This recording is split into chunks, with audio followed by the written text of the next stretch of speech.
Okay, hey everybody. My name is Vince Sliwoski. I'm here with Harris Bricken. Welcome to the webinar on cannabis intellectual property. We've got an hour. Thanks for everybody who signed up and who's here, and thanks to everybody who submitted questions in advance. We'll be answering them sort of throughout the panel presentation. I wanted to introduce everybody quickly. So my name is Vince Sliwoski. I'm here in Portland, Oregon.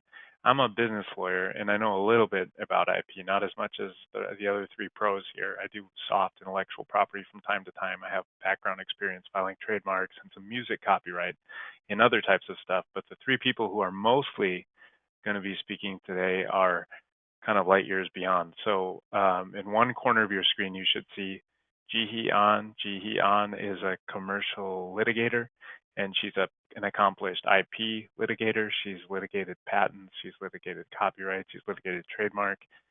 She's based out of both Oregon and California. She works out of our LA office as well as our Portland office. In another corner of your screen, the guy with the jacket is Fred Rocafort. Fred works out of Seattle and also Florida. He's licensed in both places. Fred is an expert in trademark.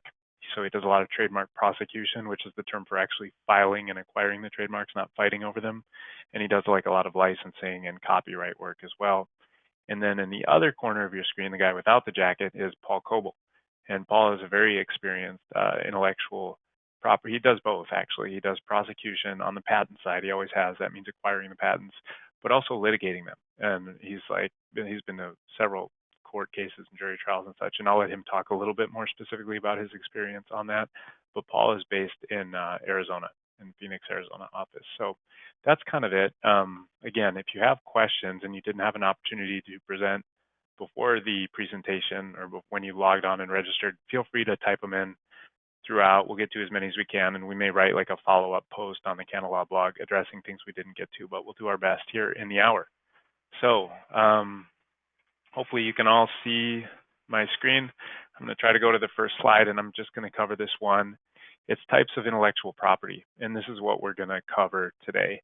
There are three broad categories you'll see here. First is patents and copyrights. Those categories of intellectual property are kind of unique because they're actually provided for in the United States Constitution. So they're a little bit different than the other things that we're going to talk about. And as you can see on the slide, the general idea with both of those classes is they promote advancements in science and technology through limited exclusive rights. And they tend to expire. They do expire, both of them, after certain terms. Patents are shorter in duration to start, copyrights longer. We'll get into that as the slides go on. And copyrights kind of come into existence right when you create them. You can also register them. Patents are a little different. You actually have to go through the registration process before you have a patent. If you don't register it, it's a trade secret or nothing. The next one is trademarks and trade dress. They're similar. They are types of intellectual property that exist at common law before registration, like with copyright. But if you choose to register them, you get additional protections that are conferred by statute, whether it's a state registration and a state statute thing or a federal registration and a federal statute, like under the Lanham Act, which covers trademarks. The last one is trade secrets.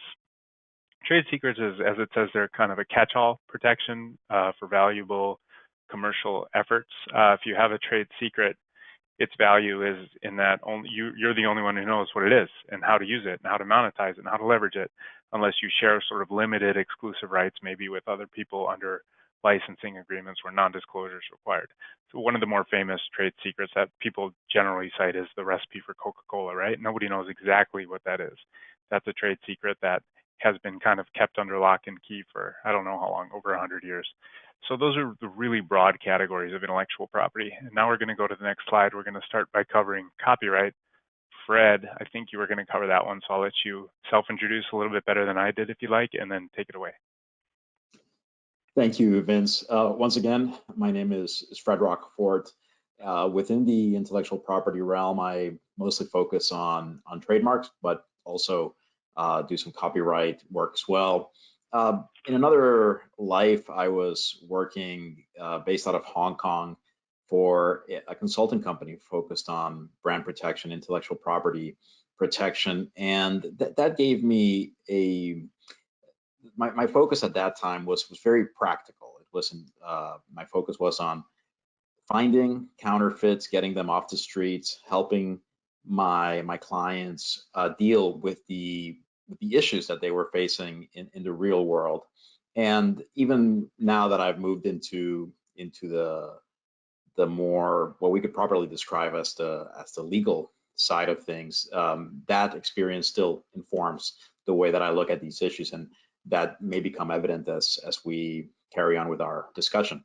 So starting with copyright, I think many cannabis lawyers, intellectual property lawyers, and folks in the cannabis industry might look at this particular intellectual property right as the odd one out, because it doesn't come up as often, perhaps, at least for some brands, and also it is of the three major kinds of intellectual property rights: trademarks, patents, and copyright. It is one of those that doesn't really present any cannabis specific issues. And what I mean by that is very simple. Just because the subject matter of the copyright that you have is related to cannabis, that's not going to be an issue in general terms. This is very different in the case. This is in marked contrast to what happens with trademarks, and we'll see that in a little bit. But I think it's important to point that out. Generally speaking, our copyright law is not going to be looking at what the copyright consists of in terms of its content. It's not there to make value judgments. As Vince mentioned during his brief introduction, copyright is created, or I should say, it vests. It comes into being at the time the subject matter is created. There is no need to seek any form of sanction from the government to make that copyright exist. So if you write a song, you have copyright rights over it the moment that you write it down. If you write a book, the same thing. Notice, however, that you do have to fix that work in tangible form. So if you have a song that you're humming in your head, or this great idea for a novel, that's not enough. It actually has to be, you actually have to put it into a physical form, basically tangible form. But that said, the moment you do that, you have those rights. Regarding registration, as mentioned already, there is no need to actually register copyright, but as we will be discussing very shortly, whether you register or not can have major consequences in terms of what rights you have and what options you have in case of an infringement. But just this might be of interest to some of you.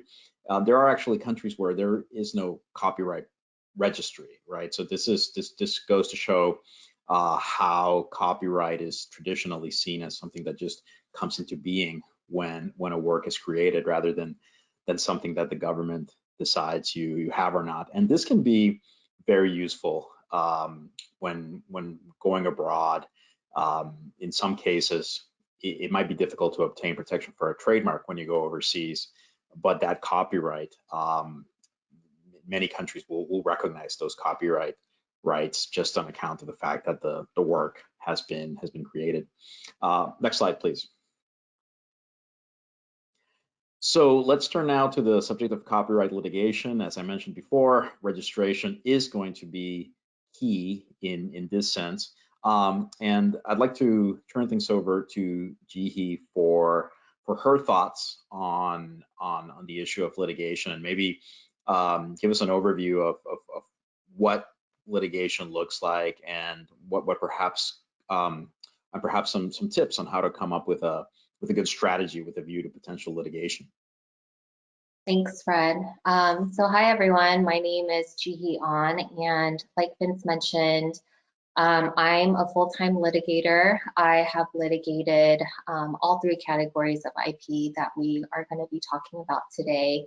And yeah, it's a very interesting realm, certainly for this industry, but for all others.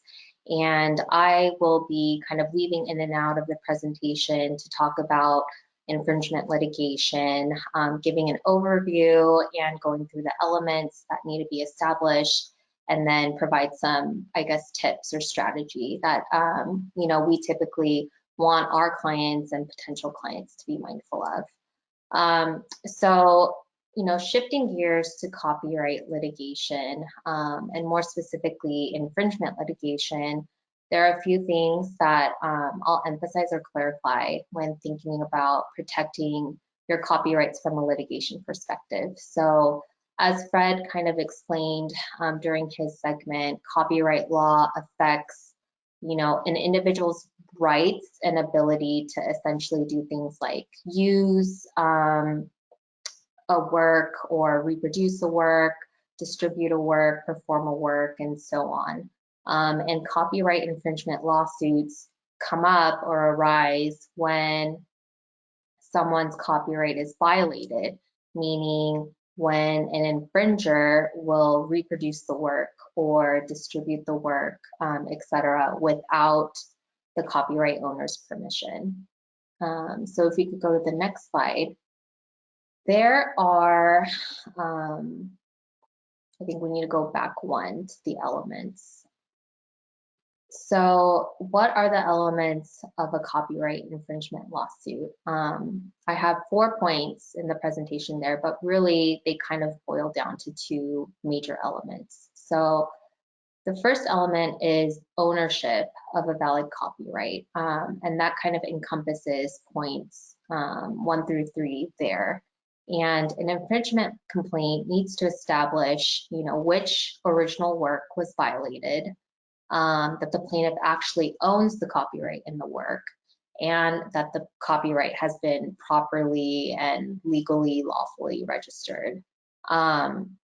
Fred kind of emphasized this a lot, but registration isn't necessary for a copyright to exist. But as he mentioned, if someone wants to enforce their copyright against infringers, then registration is a requirement before that person can file a lawsuit. The second major element is, obviously the infringer's copying of the protected elements of the copyrighted material. So this can encompass situations like piracy, where an infringer is producing an exact replica of the original. It can also encompass situations where the infringer is creating something similar enough to the copyrighted work to be considered infringing. And in that situation, the courts will apply what's known as a substantial similarity test, which is fact intensive and a little more difficult to prove. If we could go to the next slide. Sure. Jihee, quick question. So copyright litigation, that's all federal court, right? You don't do that in state court? It's mainly limited to federal court, although, certainly they can be added as claims in state court actions as well. Okay, thanks for clarifying. Go ahead. Sure. So in terms of general strategy, my first tip, and I know we keep kind of harping on the same point, is to register your copyrights with the Copyright Office. And as we went over, the most significant advantage that this will provide is that if you find infringing activity out there, then you will have the ability to file a lawsuit to protect your IP rights and potentially recover any damages that derive from that. But also, registering creates a public record of your copyright claim, which does a couple things under the law. So first, it makes it much more difficult for an infringer or a potential defendant out there to claim what's known as the innocent infringer defense, or basically say that they weren't aware of your copyright and so their activity was harmless. Second, if you register the work within 5 years of its creation, the registration also creates a presumption that your copyright is valid. And so later, if an infringer tries to challenge your copyright, you kind of start the lawsuit at least with an upper hand. And third, if you're really on top of it and you register your copyright within 3 months of publication or creation or prior to the infringement activity, then you're eligible to also claim and win statutory damages or your attorney's fees if you decide to file a lawsuit. And this is really huge. There are a lot of economic considerations that go into filing a lawsuit, maintaining a lawsuit, settling a lawsuit. And if you have the ability to open the door for statutory damages that can range from, $30,000 per work to even up to $150,000 per work, that's really huge, and it creates a significant advantage and piece of leverage for you. My second tip is to be mindful of what's known as the statute of limitations for your action. So a statute of limitations is basically your deadline to sue or file a lawsuit. And for copyright infringement lawsuits, that deadline is 3 years from the date of the infringing act. So like I mentioned, there are a lot of considerations that go into deciding whether to sue someone, and the deadline and the kind of timeline or clock that you need to keep track of is something that you should be mindful of. And my third tip is to be mindful of where you sue. Copyright law originally derives from federal law, and based on my experience, I think from general experience, federal courts definitely seem to have a bit more expertise than state courts, especially those courts that are located in places like LA and San Francisco and New York, because that's obviously where a lot of these issues are taking place. So where you file a lawsuit is also an important decision, and if it's possible, we typically do what we can to help ensure that the IP lawsuit is before a court or even a specific judge that has the knowledge and experience that is going to let the case run as smoothly as possible. One so thing those we are my could talk about maybe quick before we leave this slide, and that might be helpful for this audience to understand, is my understanding is that there's never been an issue with respect to registering cannabis copyrights. Is that right? With trademark, Fred could probably talk the best about this. We always bump up into this issue of the USPTO examiners denying cannabis trademark applications because of this lawful use in interstate commerce requirement. And I think we don't have that with copyright. Is that right, Fred? You can just go ahead. And it's a simpler process, isn't it, to register a copyright?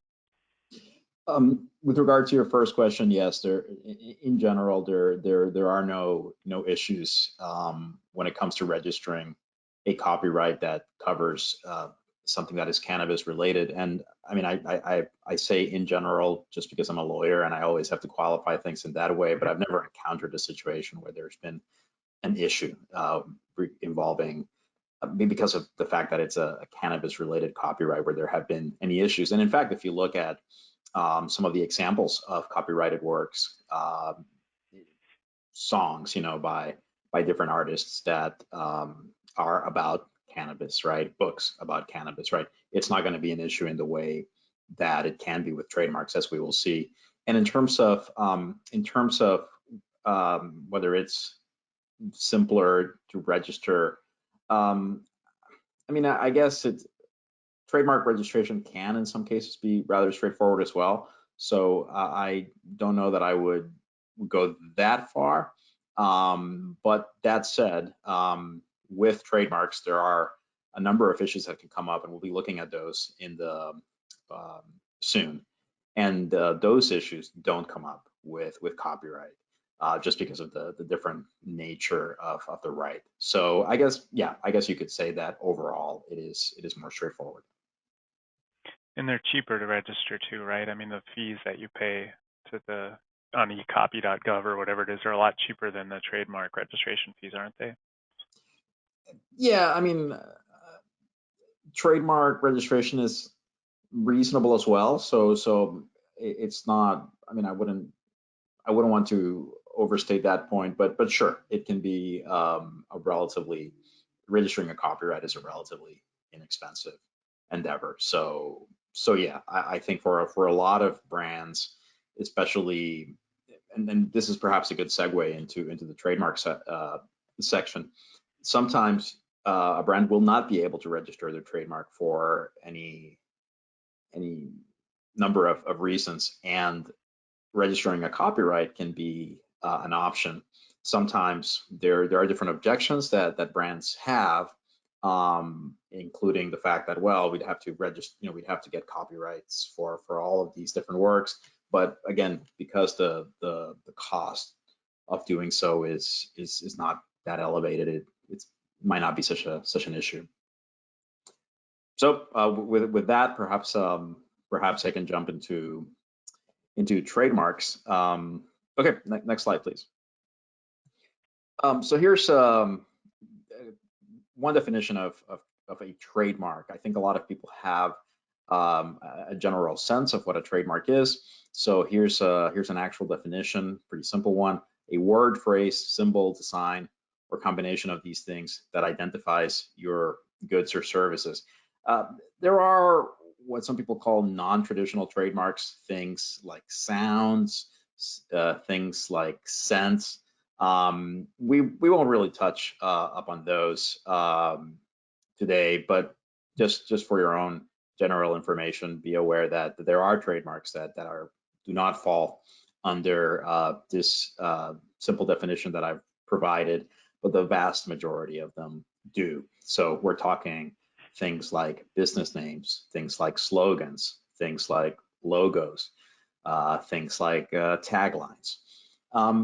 One interesting thing about trademarks is that you could say that they exist as a legal concept. They are an economic reality in the sense that trademarks legally do not exist unless they're actually used in commerce, right? This is different than the copyright. If I write a novel, perhaps no one else will see that novel. Perhaps I won't sell a single copy of it. I still have copyright over it. But with trademarks, I can come up with all sorts of cool logos and slogans. But if those are not utilized in the real world, in the world of business, then legally speaking, they're not a trademark. And one very important thing to keep in mind when we talk about trademarks, at least from a legal standpoint, sometimes the word is used with other meanings, but if we're looking at it as the legal concept of what a trademark is, trademarks are connected to particular goods and services. Very often we will hear people say, well, I own this trademark, or I want to acquire this trademark, with the meaning of obtaining exclusive rights to a particular word or a particular logo. And that's not how it works. Trademarks are only, as a legal right, they only apply to specific products. There are large brands, you can think of brands like Starbucks, that have the resources to register their trademarks for a wide variety of goods and services, and maybe theoretically they could say that they have trademark rights over a particular word for every imaginable product, but the overwhelming majority of brands cannot do that. So you are looking usually at that word, that logo, only in connection with certain products. Think of one of the best examples, and one that's often given when discussing these issues. Think of Delta, the name Delta. There is a Delta Airlines, and they are the owners of the trademark Delta as regards air travel services and presumably other things that they do, operation of lounges, transportation of cargo, etc. But at the same time, we have Delta Faucet. I forget if that's the exact name for the company, but basically the company that does plumbing fixtures. Dove chocolates, as opposed to the people that make Dove soap. So this is an example of how a trademark is owned in relation to specific products, right? Registration is not required. It's a little bit different than with copyright, right? The moment you create a work, you have copyright over it. With trademark, it's not really the creation of that particular word or logo, but rather when you use it in commerce. At that point, there are rights that attach to that particular trademark. But as is the case with copyright, registration has certain important benefits, and we'll discuss those more during the trademark litigation section. I didn't mention this in the copyright section, but it also applies. Trademark and copyright rights can be transferred or licensed, and this is actually a very useful way for owners of whether it's a trademark or a copyright to derive economic benefit from that intellectual property without having to give up ownership of that. Next slide, please. So as opposed to copyrights, when it comes to trademarks, there are a serious there are serious issues involving cannabis trademarks. As I mentioned a couple of minutes ago, trademarks, in order to have a trademark right, the trademark has to be used in commerce. However, commerce involving marijuana is unlawful. So as a result of that, trademark rights at the federal level cannot exist in goods that are unlawful at the federal level, including marijuana. And I'm using the term here as defined in the Controlled Substances Act.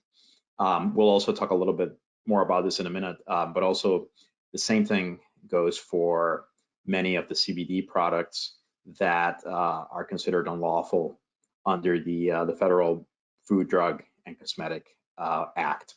So USPTO, United States Patent and Trademark Office, will not register a trademark for a good or service that is considered unlawful under federal law. So this is very different to copyrights, where it just doesn't matter. You can register a song about marijuana, a song about CBD, although I think no one has done that yet. But if somebody ever did, then they could. And we'll be talking also, I don't know if it's the next slide, but we'll also be talking about states. Notice how, so we'll park that discussion for a little bit, but what I just mentioned now involves federal registrations and federal trademark rights. Obviously, there are states where the legal regime for cannabis is different, and that does impact trademark law. Next slide, please. Yeah, and one thing that's interesting to note about state and trademark, and maybe this is getting pretty nuanced, but some states have a situation where you register your trademark at the state level, but it's only protected in the areas of the state that you're actually using the mark, right? Whereas other states, you register it at the state level and you've got broad coverage to the four corners or whatever it is of the state. So a state like Oregon and a state like Washington are very different with respect to cannabis trademark or any trademark registration. And people should think about that when they register their state level trademarks and not just presume that they're going to have coverage everywhere. Sometimes they don't, and they learn that the hard way. So I'll go ahead. Yeah, and that's actually, generally speaking, even if we go beyond cannabis, that's also a consideration when if you're looking to avail yourself of your unregistered trademark rights, right? What is usually known as a common law trademark, that's a factor as well. There are some legal protections that apply to those trademarks that are not registered, but they are sometimes linked to or limited to a particular geographical area because of that origin in the common law and what those protections sought to do.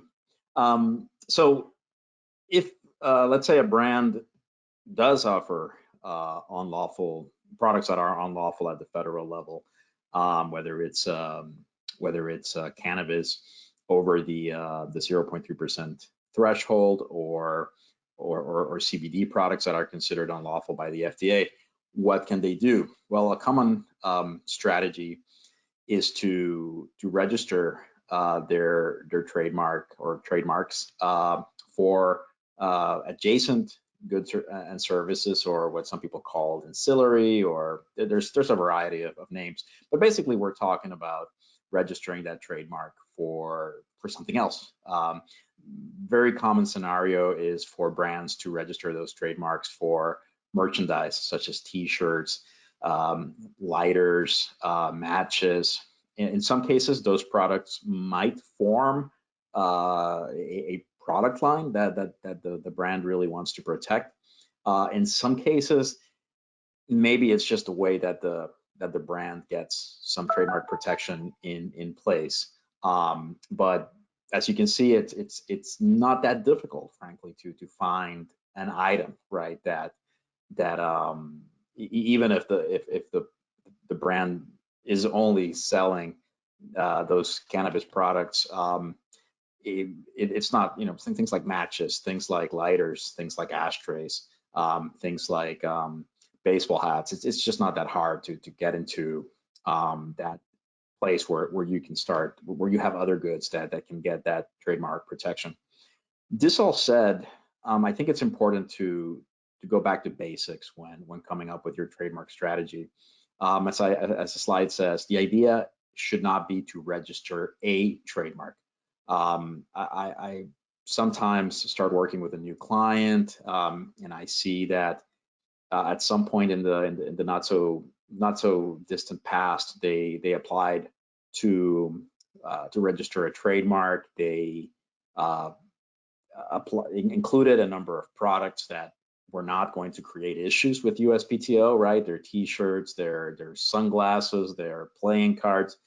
But then a couple of years later, when USPTO wants to see that mark used in commerce, very often clients realize, well, the reality is we don't want to have playing cards. We don't want to give them out for free. We don't want to sell them, or we don't want to have T-shirts.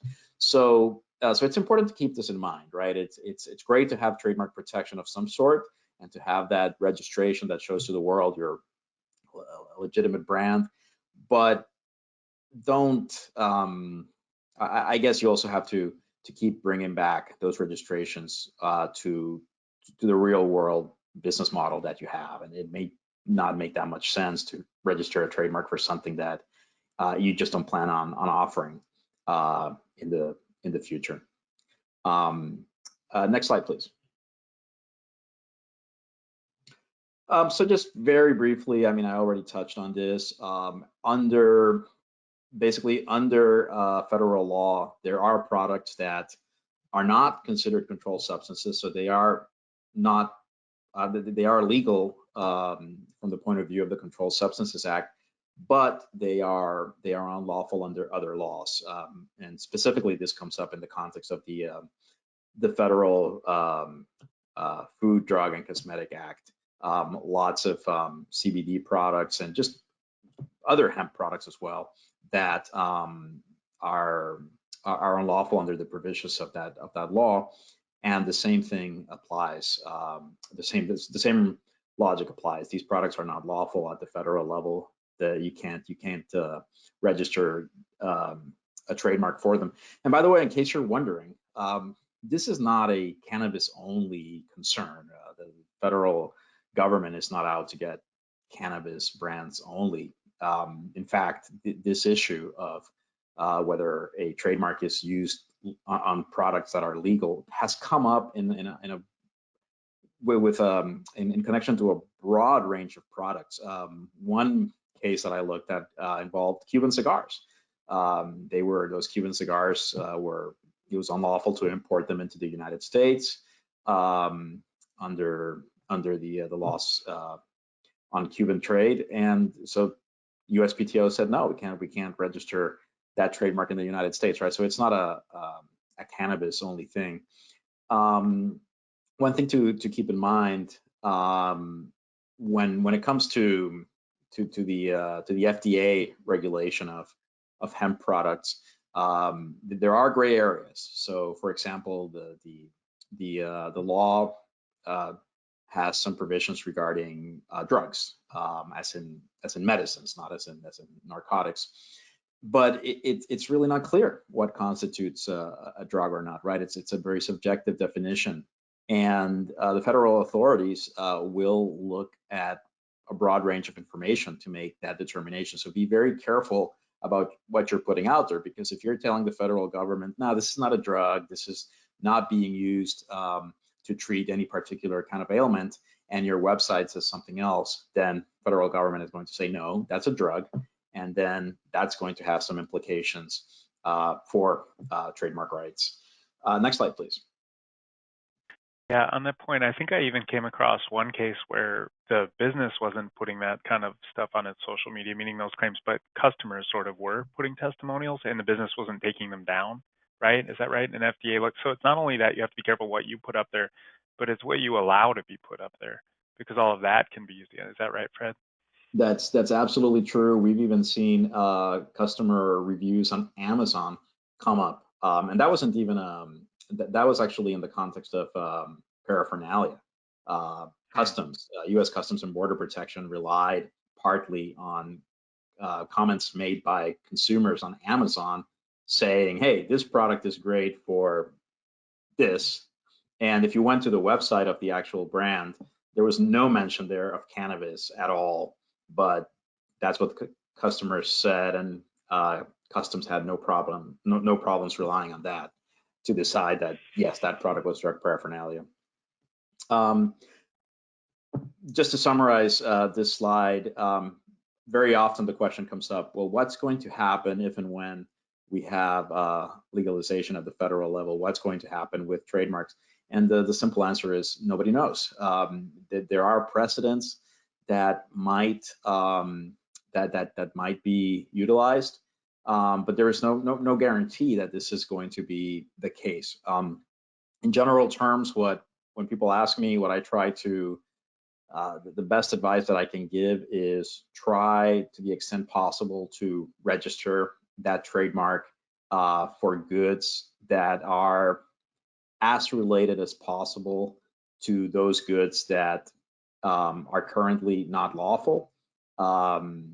Meaning that if you're registering your trademark for, I don't know, for balloons, and then there's someone else that's registering that trademark for, let's just say,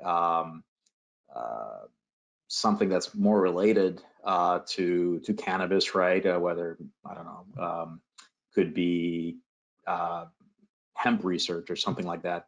We don't know for sure, but there is a chance that the way some of these issues are going to be addressed in the future, if there are conflicts, is going to be by looking at how related to the cannabis products themselves, those earlier, those registrations that are in place are. The authorities might look at when the trademark was first used, regardless of how related it was to cannabis or not. We don't know, right? So this is just things you can do to try to improve your chances of coming out ahead once legalization takes place, but it's very much a fluid field. Next slide, please. I know we're beginning to we're running on time here. So just be aware of the fact that there are other trademark issues that don't go away just because you're dealing with cannabis trademarks. So trademarks cannot be merely descriptive. You cannot sell a beer called beer, or open a coffee shop called, or, I mean, you can open a coffee shop called coffee, but you're not going to be able to register a trademark for a brand, a trademark that's just coffee. And the same thing is going to apply to your cannabis trademarks. Likelihood of confusion with other marks. These are things that are going to, you have to be aware of as well. Dilution, that was the Pvpa case. Spotify, as in the famous company, they sued another company that was using the trademark Pvpa, and that was on the grounds of dilution, right? So again, we could have an entire webinar on these topics, but just be aware that the bottom line is general trademark issues are also there in addition to the cannabis specific issues. The next slide. We had mentioned states are an option as well. In a state where marijuana, as defined by the Controlled Substances Act, is legal, then at the state level you might be able to get those trademark protections. But as Vince pointed out, there might be limitations in terms of the scope that's going to be covered. So something to keep in mind as well. And I think from here we can move to trademark litigation. Is that the next slide? Yeah, there we go. Perfect. So with that, I turn it over to Jihee, and I think Paul as well is going to have some comments as well.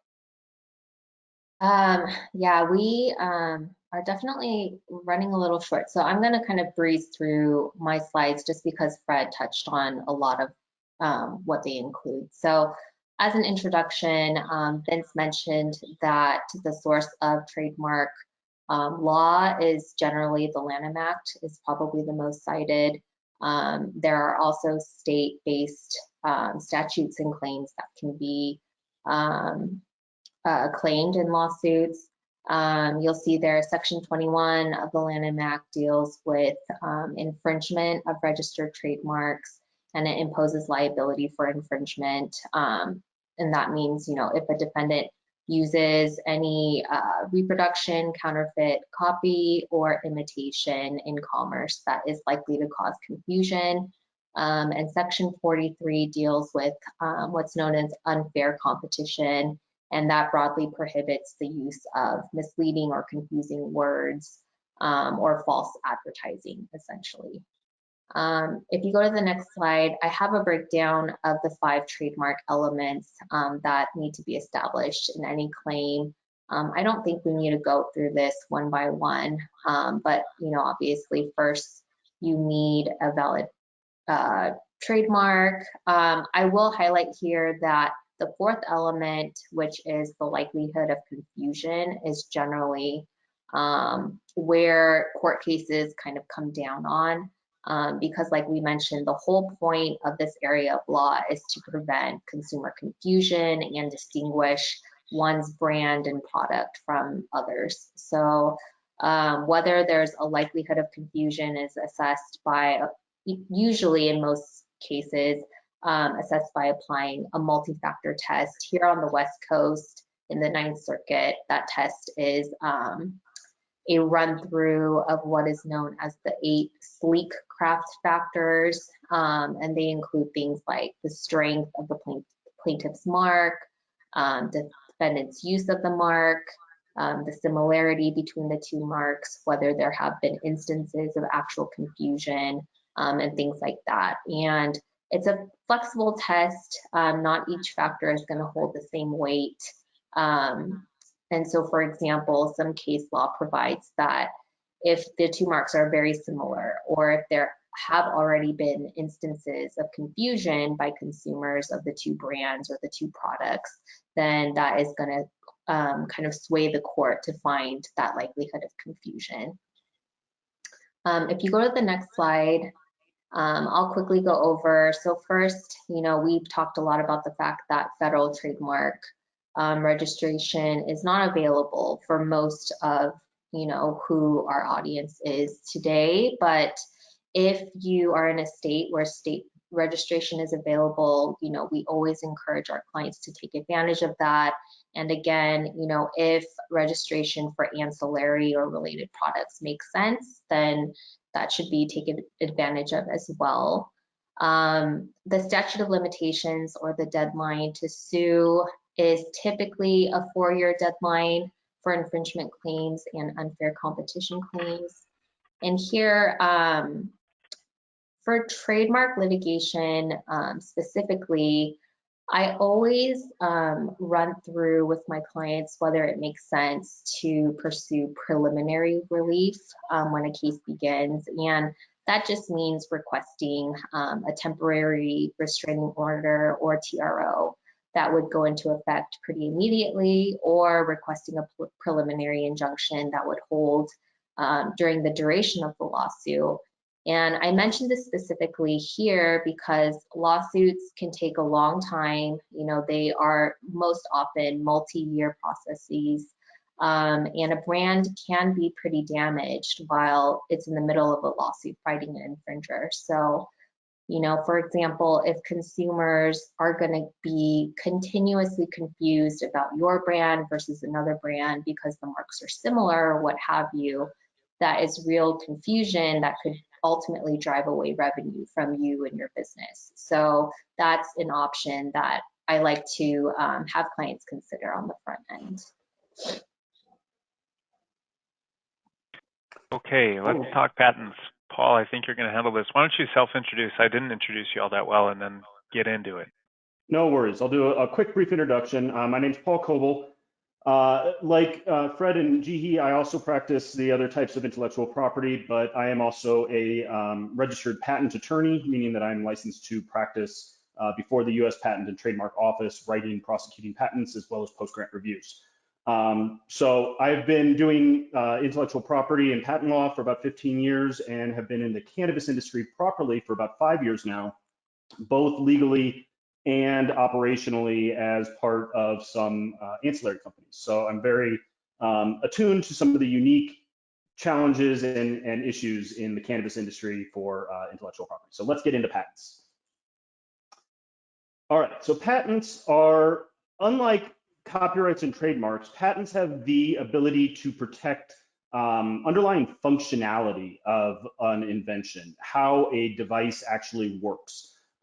They're intended to be very broad rights, the exclusive right to make, use, sell, offer for sale, or import a patented invention for up to 20 years from the date of filing.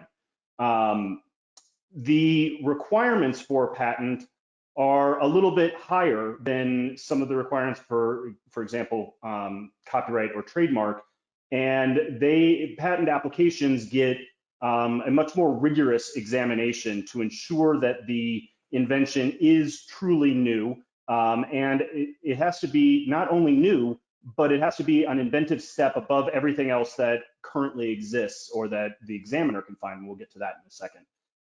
So patents are intended to be true advancements in technology and are intended to protect those advancements.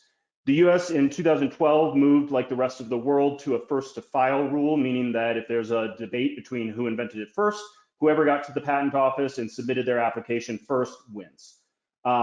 There is a critical statutory bar to know about, and that is if you publicly disclose or offer for sale the invention, the claimed invention, you may be barred from obtaining a patent on that invention. In the US, but not only in the US, but the US is probably on the rarer side of this. You do have a 1-year grace period if you did the publication. If the inventor caused the publication, caused the sale, caused the public disclosure, there is a 1-year grace period, but that's only in the US. And so if you rely on that grace period, you may lose patent protection in other jurisdictions. I just touched on this, that the applications are examined by the patent office to ensure that they're new and non-obvious. They also have to be useful, and the useful element in patents is fairly de minimis, but it does come up frequently in pharmaceuticals or therapeutic indications, methods of treating this ailment. You may be required, and you do have to provide some sort of evidence that that method or that use is useful and is actually efficient or effective. Some just examples at the bottom here of cannabis-related patents that are available: heating elements, vape liquid formulations, or all types of formulations, tincture formulations, extraction processes, extraction systems, methods of refinement, things like that, edible methods, plants. I'll touch on this in a little bit more detail in the next slide, but plants and genetics are also fair game for patentable subject matter. This slide shows the main types of patents that are available and some kind of key statistics around them. The most popular and most common one that most people know about are utility patents. Utility patents can protect either methods or devices or compositions of matter. That's where you can get either composition on a new molecule that you invented or a new genetic strain. If you modify a plant's genetics and have a unique and novel plant genetic that you can submit for a new composition patent, you can obtain a utility patent on that. And you can also obtain utility patents on plants, though utility patents weren't well designed for protecting plants, and so there are a number of limitations in using them. I do think that the genetics, if you have novel genetics, a utility patent has a lot of benefit, but utility patents for plants, specifically in cannabis, are less valuable, in my opinion. Utility patents have the ability to file a provisional patent, which is essentially a placeholder patent that holds your filing date for up to 1 year. You do still need to file before the end of that 1 year a regular patent application in order to preserve your date and move the application into the examination phase. Examination, especially for utility patents, can take anywhere from about a year if you're fast tracking it to 2.5, 3 years for really crowded art fields. Plant patents down here are 20 years from the date of filing. They're a little bit cheaper than utility patents to obtain. Critically though, plant patents must be asexually reproduced via either buds, cuttings, or cloning. And infringing a plant patent only occurs when you clone that plant through buds or cuttings or other types of methods. So you actually have to have access to the source genetic material in order to infringe a plant patent. And they're not terribly popular in the cannabis space for a variety of reasons, but they do exist. They are something to be aware of, but not terribly popular. Next up, another option for protecting plants is the Pvpa, which stands for the Plant Variety Protection Act. The Plant Variety Protection Act can protect both asexually and sexually reproducing plants, and so you can protect the seeds at the seed level. Pvpa does actually require a deposit of 3,000 seeds in a USDA facility, and that USDA facility will not accept deposits on plants that are controlled substances. So for the time being, the Pvpa is only available for hemp plants. I do not know what the DEA's recent ruling that cannabis seeds, even if they will mature to have a higher THC profile, that those seeds are not controlled substances. I do not know, and I don't believe anyone has tested it yet. If you'd like to test it, get in contact with me, we'll do it. But I don't believe anyone's tested whether or not under that new rule, you can submit the seeds to the for a Pvpa for a high THC plant. Remains to be seen. If it does come out, we'll write about it on the blog. Another option, though, to always think about are design patents. Design patents are kind of similar to copyright in that they protect the ornamental aspect of a device, how it looks and feels. If you have logos, packaging, or other non-functional inventions, design patents might be an option, and that could be contemporaneous with copyright protection as well. Let's go to the next slide.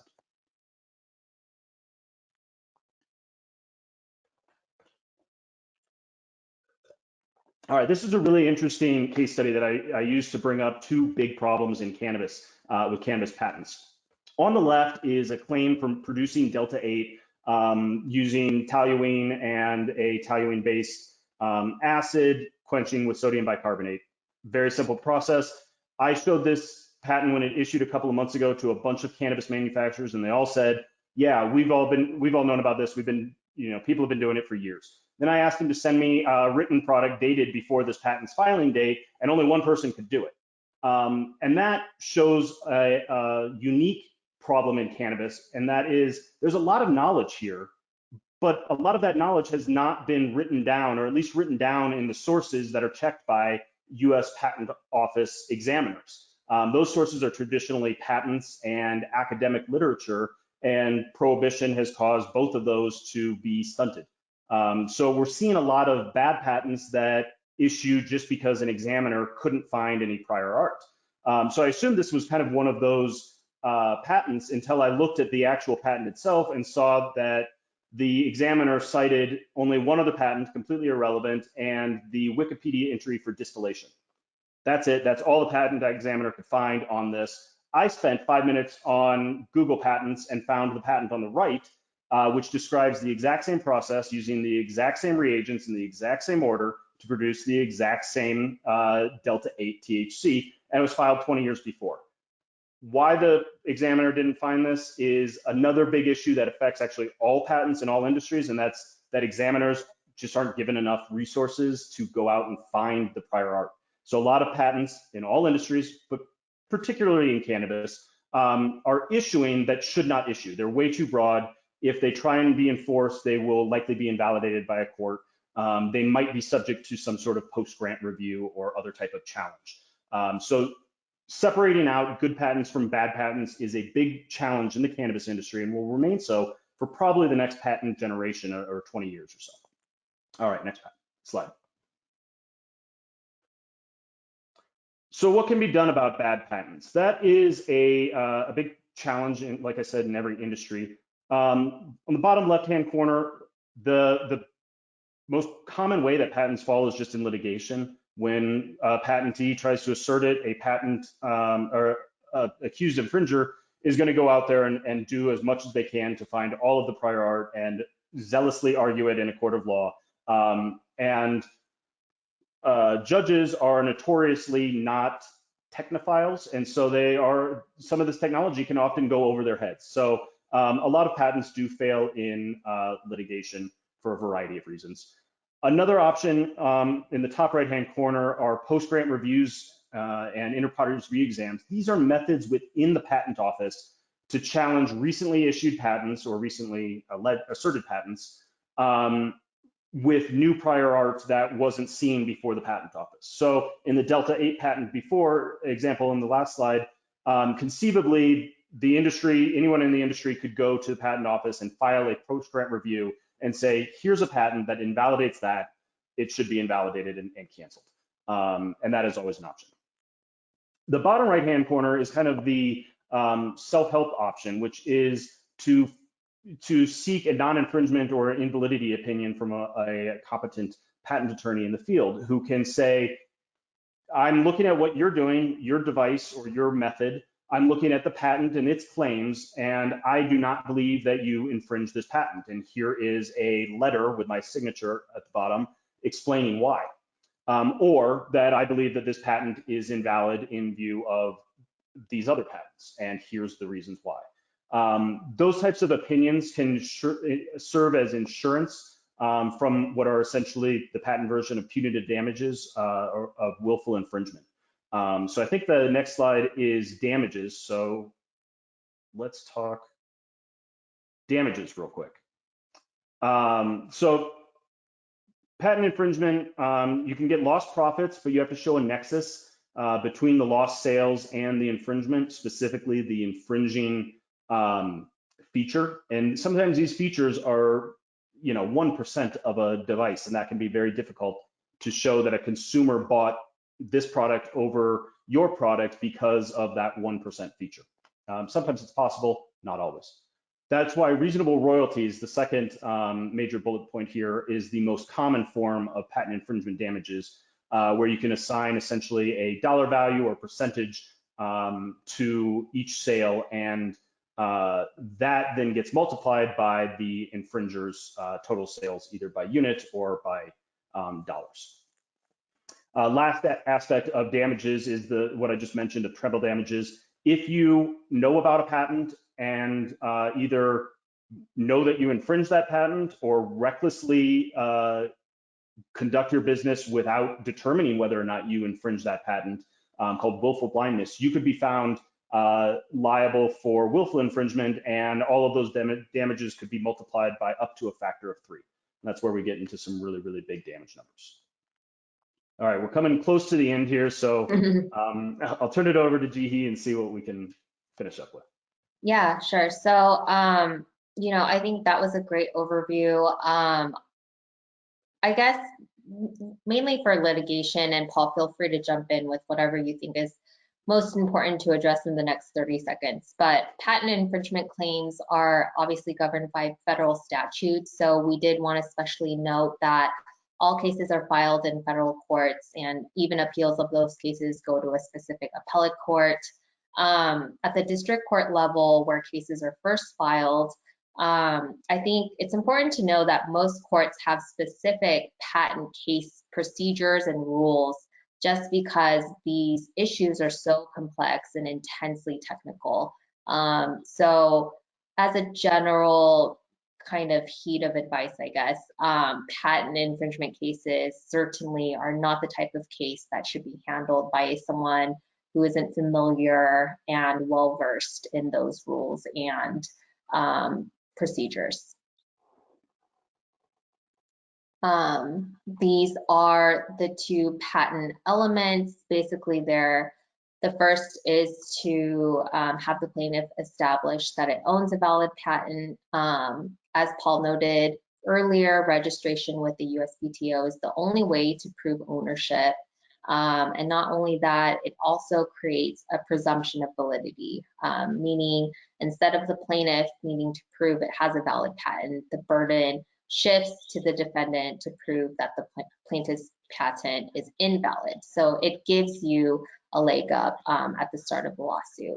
And second, the plaintiff has to establish that the defendant infringed its patent, obviously. And infringement can range from copying an invention to using it without permission, offering to sell it without permission, all of those things. And if you're encouraging a third party to do those things, you can also be found liable. And Paul, I'll let you take this slide. Yeah, sure. So a couple of strategies for patent litigation. The biggest one is to avoid patent litigation. As Jihee mentioned, it can be highly technical, requiring special rules, special discovery, and can be just very expensive. There's often experts involved and specialty attorneys. So one of the best ways to do that is to proactively monitor the patents that issue in your field to avoid infringement from the beginning. There aren't a lot of great services for that. There are paid monitoring services and Google Patents if you want to do searching. I also run a website called bottledcloud.io where I curate all the cannabis related and hemp related patents every week and post them to that website. So if you're specifically interested in cannabis patents, I post them to bottledcloud.io with some metadata and things like that to see what the patents about at kind of a quick glance. So that's, I think, a pretty good service. I use it actually all the time. If you do see something, a patent that either interests you and you want to pursue something in that field, or you think it might be applicable to your business, or it's just kind of close and you think that they might sue you later and you want to have a good defense, like I mentioned, it's really a great idea to obtain a non-infringement and/or an invalidity opinion. Those provide great insurance both against willful infringement later, but also, if you have a non-infringement opinion that is written, you can give it to your employees as kind of a guidebook and say, this is what I need you to do so that we do not get sued. And make sure that they always do that. And then you always have that and you don't have to go back and hire an attorney every time you have that particular question. And if you've got really high stakes product and you want to, before you sink millions of dollars into a product launch or R&D in a particular area, you can do what's called a freedom to operate opinion. And we can go out and have a search firm search for a bunch of patents in the related areas and kind of organize it for us, and then have an attorney look through and decide if there's any that are problems or potential problems with that business model. On a final note, just don't need to go back, but a good defense strategy for litigation is to develop your own portfolio of cannabis or applicable patents. Very frequently, patent litigation ends when two companies cross-license their patent portfolios to each other and allow each other to keep doing what they were doing kind of free of interference. So that is a solid strategy for avoiding onerous patent litigation later. So I'm going to hop in and just skip the last slide because we're 5 minutes over. Not that it's not super interesting and valuable, but I think for everybody who's attended today, first of all, thanks for coming. Second of all, we will run a replay of this webinar on our blog. Most of you probably, or many of you probably found us through the Canna Law blog. So just tune in, subscribe, check it out. Probably a week. We'll probably have this thing up here in a week. We may share slides too. I'll check with the presenters on that. And then, yeah, thanks everybody. Feel free to contact us at any time with any intellectual property related questions, any of these attorneys or any other attorneys you may find on our firm, and we'll look forward to seeing you next time.